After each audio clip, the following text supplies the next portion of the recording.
On n'entend pas grand-chose quand la nuit tombe à Kitsisakik, sauf le faible bourdonnement des générateurs diesel.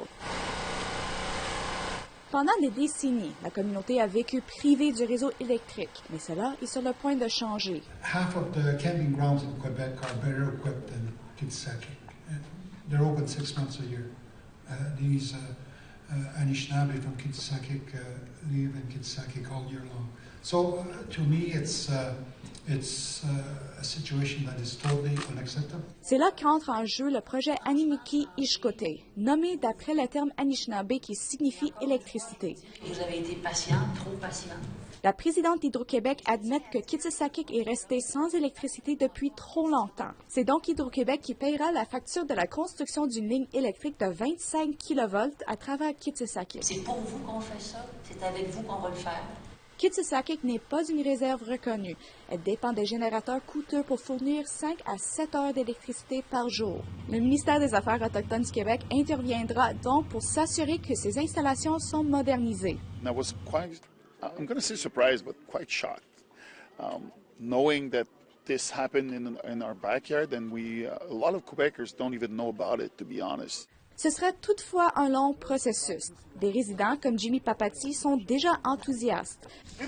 Pendant des années, Papati s'est servi de Facebook pour approcher des étrangers des réalités quotidiennes de la vie à Kitsisakik. Quand je vais avoir ma première facture d'électricité, ça va me faire plaisir de le payer. Je vais prendre ma facture, je vais le faire laminer, là, puis le mettre dans mon mur. Il faut dire que 2000, dans le fond, c'est une journée historique, ça. 2000, on est en 2022, le 2 mai, puis on annonce, tu sais, pour les gens de la communauté qui, aux autres, ils disent, c'est enfin, on va l'électricité, c'est fini, les générateurs, ça...